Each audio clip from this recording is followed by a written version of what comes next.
tornade avec lui, c'est sympa.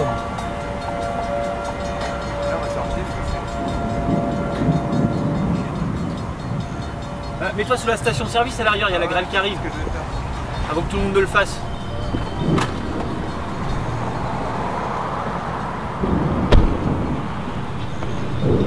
On se fait mitrailler.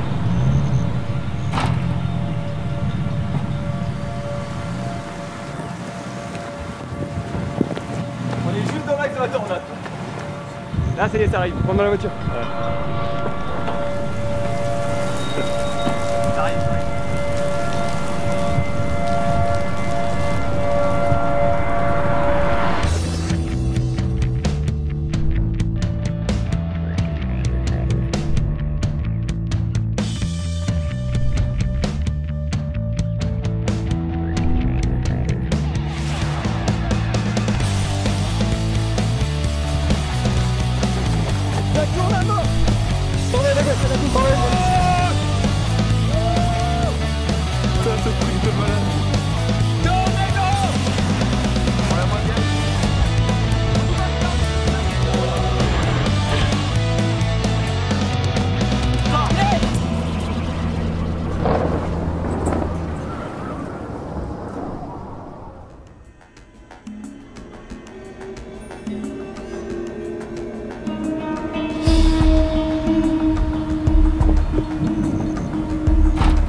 En train de se dire est-ce qu'on ne devrait pas repartir plein ouest pour traverser l'orage, quitte à être à l'aveugle, mais au moins éviter la zone de rotation.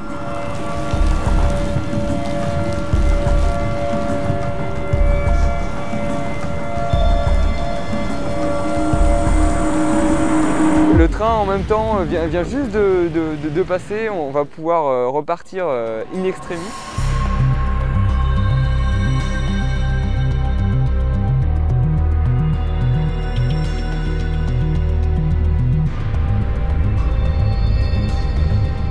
À un moment, en regardant sur la gauche, j'ai l'impression de voir une masse qui descend un petit peu vers le sol, donc je dis à Vincent qui est au volant de s'arrêter, histoire qu'on puisse regarder un petit peu ça plus en détail. Ou alors c'est un wall cloud encore bien bas, mais...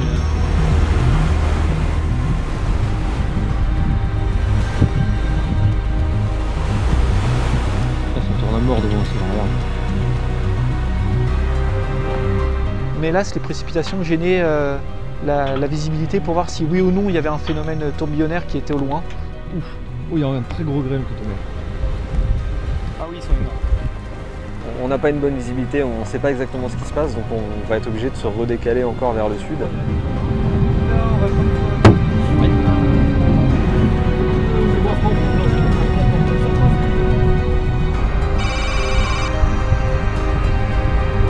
On va continuer comme ça, encore plus au sud, et puis on va finir par se poser. Mais malheureusement la nuit est en train de tomber et c'est ça qui va mettre à mal un petit peu l'organisation de l'orage.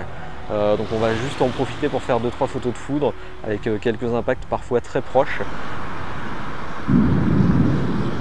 Encore une journée vraiment très intéressante. Malheureusement pas de tornade, mais quand même un enchaînement de supercellules qui ont été fort sympathiques à observer.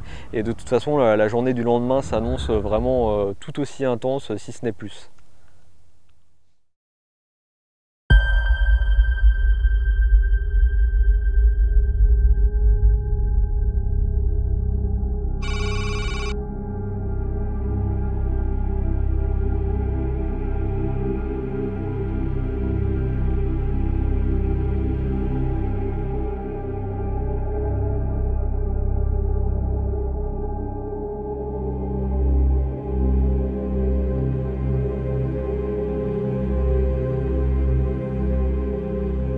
Tous les paramètres sont au plus fort, on sent que l'instabilité va être maximale et du coup voilà, on va se placer assez tôt dans la journée pour éviter d'être surpris par des cellules naissant trop tôt. C'est assez particulier pour nous parce qu'on voit que la zone d'Oklahoma City est encore bien exposée à ce risque.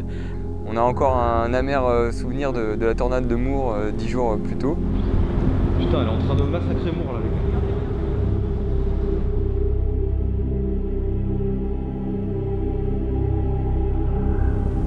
Et au fil de la journée, les prévisions deviennent vraiment de plus en plus alarmantes. Les vents à toutes les altitudes sont vraiment très violents, on a une très forte instabilité. Donc tous les paramètres semblent réunis pour avoir possiblement un tornado outbreak sur cette journée-là.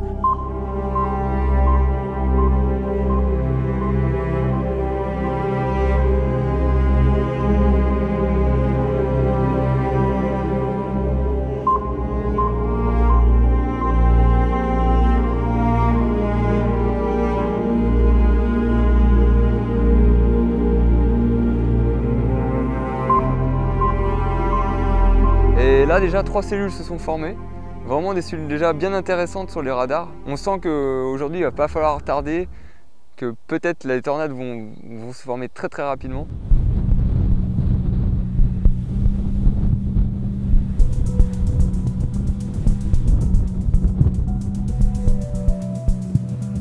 Comment elle est belle celle-ci!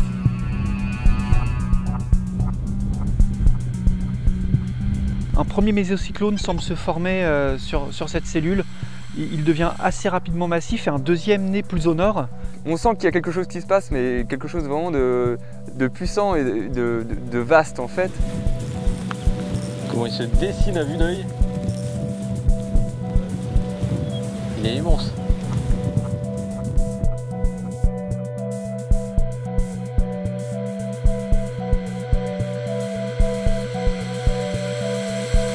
Au bout de quelques instants, on commence à avoir de la pluie qui arrive sur nous et même un peu de grêle. Alors on ne sait pas vraiment trop d'où elle vient parce qu'au-dessus de nous, le ciel est assez dégagé. Et ben on commence. Ah, la base, on dirait qu'elles sont.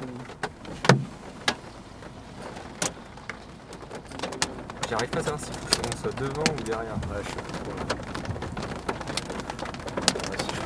La hélicité elle est bien là.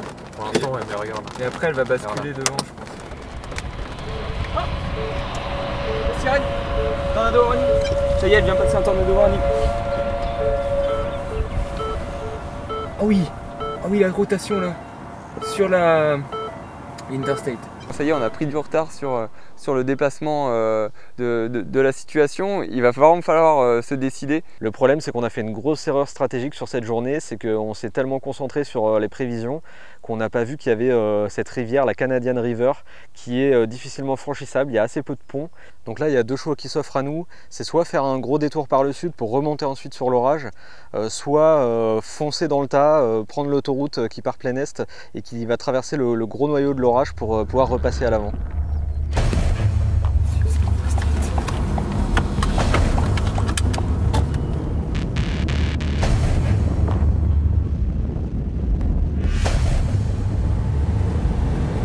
Ouais, on commence à avoir la rotation là. Pas mal.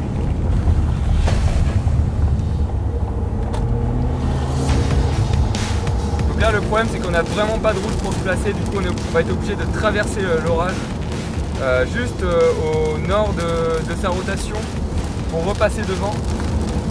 Chris, t'es prêt? Ouais, j'ai l'habitude. Ah, l'hélicité est vraiment marquée là, je pense qu'il y a une tornade.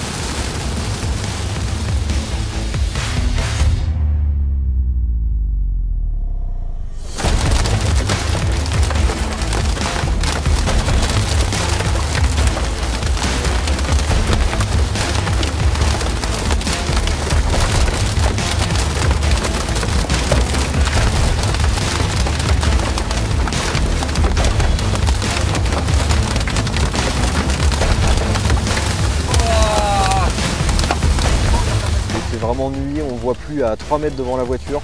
C'est des conditions vraiment dantesques, très dangereuses pour conduire. Mais maintenant on est obligé de passer de l'autre côté, hein. On est obligé de traverser ça, on n'a plus le choix. Ça va se dégager dans quelques centaines de mètres. Il faut vraiment qu'on passe devant. Il est presque. Il est presque. Roule doucement.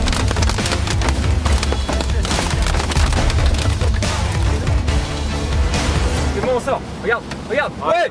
Ouais.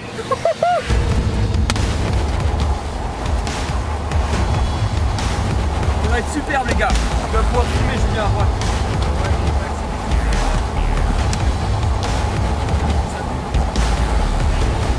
Oui, l'hélicité est toujours bien marquée. Elle doit vraiment être là, la tornade. Hein. On sait qu'on va vraiment vers le plus gros, qu'on est très bien placé, que l'orage va avoir tendance à remonter sur l'Interstate.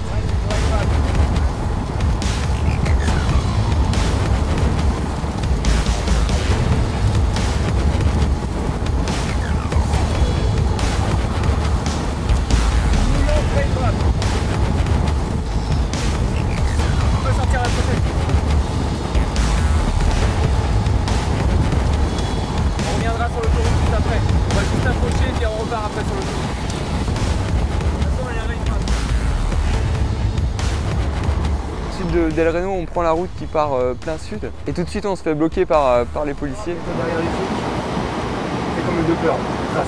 D'ici le fil. Ah, il y a pas flash, pas flash.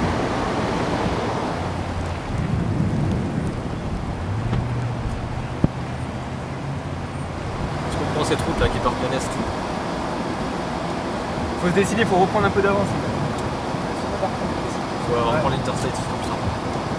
Certains s'embarquent sur des dirt roads. Nous, on va pas prendre le risque, on va plutôt remonter sur l'autoroute. Sur les dirt roads, c'est trop compliqué, l'orage est vraiment trop vaste, trop puissant. T'as vu ça? C'est énorme.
Allez, on reprend l'avance, on sort la prochaine.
Et là, la tornade se rapproche vraiment de notre position.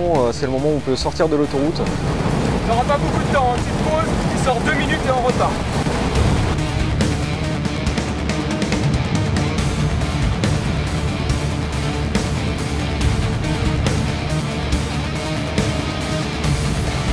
Il arrête après le radar. Ou avant. Il arrête avant.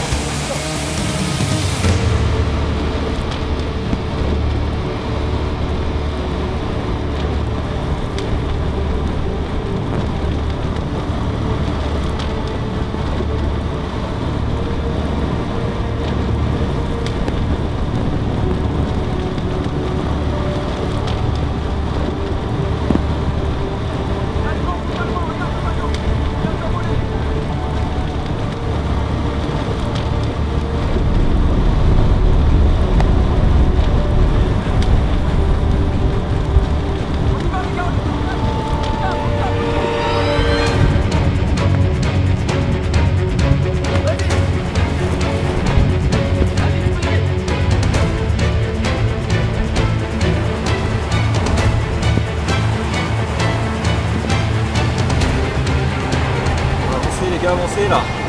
Faites des appels de phare. On sent que c'est vraiment la débandade, que tout le monde est maintenant chassé par la tornade.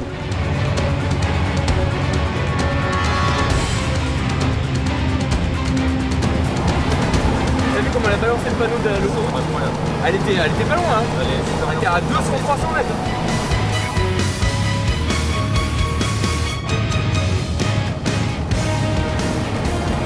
J'ai raté la prochaine sortie. Elle est là. Vas-y, arrête-toi, sors. Arrête-toi, Chris, vas-y. C'est bon, raccroche, allez, Chris, vas-y. Prête.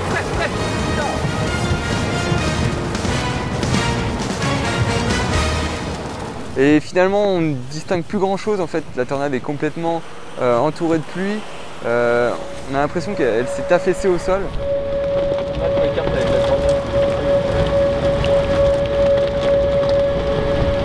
Bon, on regarde derrière nous et il semblerait que la tornade se soit affaiblie très rapidement finalement. Il va vraiment falloir prendre une décision puisqu'on se rapproche d'Oklahoma City. On ne peut pas se retrouver en pleine ville avec un orage de cette envergure qui nous presse contre la ville. Ok, donc là on est en train de descendre plus au sud pour pouvoir souffler. Et voilà ce qu'on a sur notre droite. Cet énorme système orageux s'est vraiment étendu encore et on sait qu'on pourrait avoir de nouvelles zones de rotation et d'ailleurs c'est le cas. On sent que ça peut très vite reformer une tornade.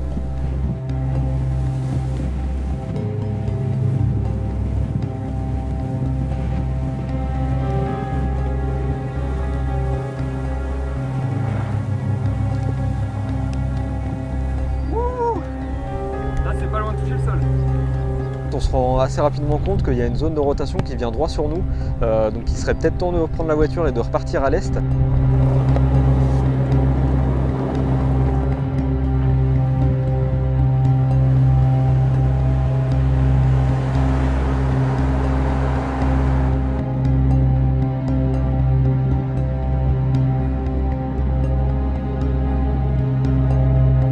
Alors on va chercher tous un peu de notre côté, à regarder au-dessus de nos têtes pour décerner le moins de mouvement.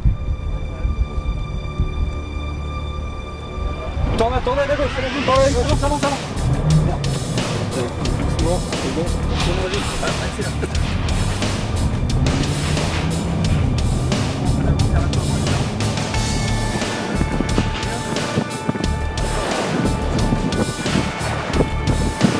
Avance.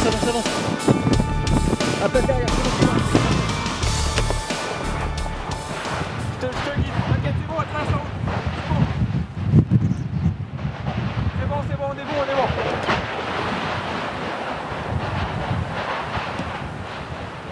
bon. On est bon. Bouge pas la voiture. Les gars, je coupe sans vous là. Ah ouais.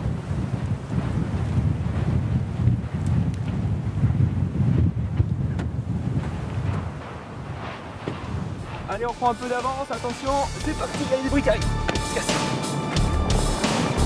Elle est restée que quelques secondes et elle ne s'est pas condensée entièrement. Donc ça a été une tornade très furtive, on s'en sort bien parce que c'était quand même un petit peu limite, un petit peu trop près pour le confort comme on dit.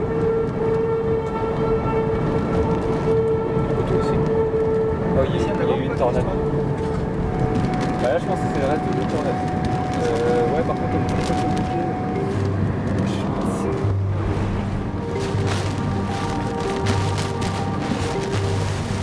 On n'arrête pas de faire demi-tour parce qu'il y a des arbres en travers des routes.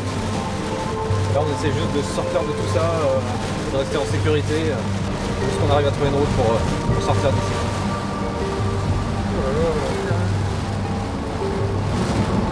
Et merde.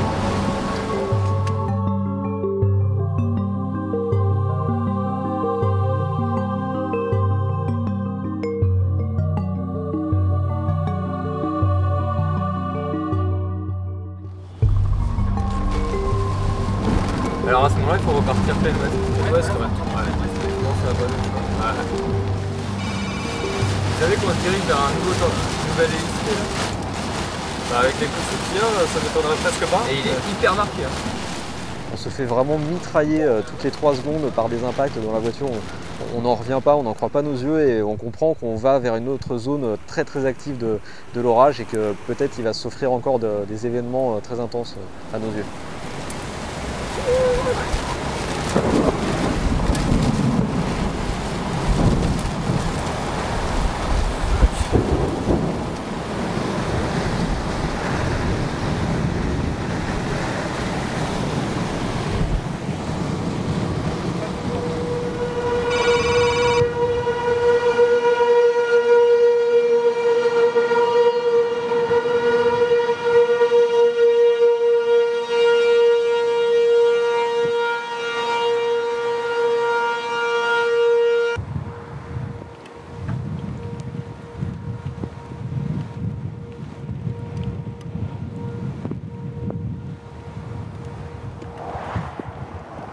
Mais on sent quand même que le plus gros est passé, ça a du mal maintenant à vraiment se structurer. Le potentiel de rotation de l'orage devient moindre. Et le problème de toute façon, c'est qu'en se décalant vers le sud, on va se retrouver dans des embouteillages monstres. Il y a un exode de Oklahoma City, c'est pas possible. Ouais, je pense. Hein. Parce que je veux bien croire qu'il y a quelques chasseurs qui traînent, mais quand même. À mon avis, là, tous les médias, en voyant la cellule avec la tornade. Et en effet, on apprendra le soir qu'une radio d'Oklahoma a tout simplement demandé aux habitants de partir de la ville, étant donné la tornade qu'il y avait à l'entrée. Et du coup, ça a formé des bouchons énormissimes sur tous les axes qui partaient plein sud par rapport à la ville.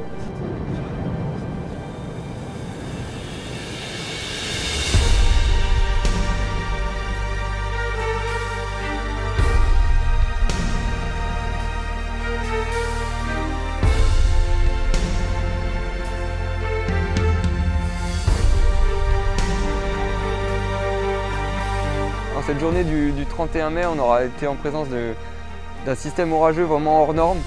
Cet orage aura généré la tornade la plus large de l'histoire, donc 2,6 miles, ce qui correspond à 4,3 km. Pour une tornade, c'est juste énorme. En général, ce sont des dimensions de quelques centaines de mètres.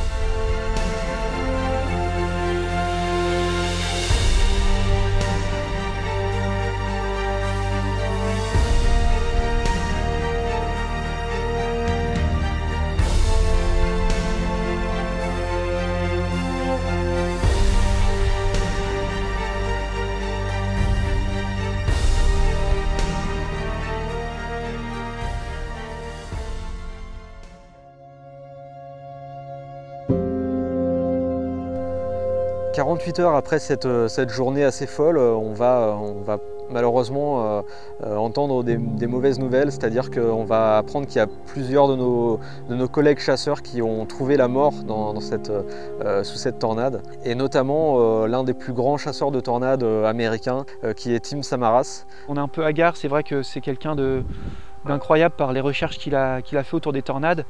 Et du coup, on se demande comment cela a pu se passer puisque c'était quelqu'un de mesuré. C'est vrai que comme on le disait, cet orage était tellement vaste et dynamique que certainement le changement de trajectoire et l'accélération de la tornade, vraiment très marquée, aura eu raison de leur stratégie de chasse. C'est là où on s'aperçoit qu'il faut penser vraiment aux voies de sortie parce que on remarque que lorsque les éléments se déchaînent et soudainement vont contre les bonnes habitudes, les drames peuvent vite arriver. Malgré la connaissance du phénomène qu'on a, on n'est pas invincible, hein. On continue d'approcher des choses qui sont très dangereuses. Ça reste une activité dangereuse et il faut prendre ça en compte à chaque fois dans nos décisions.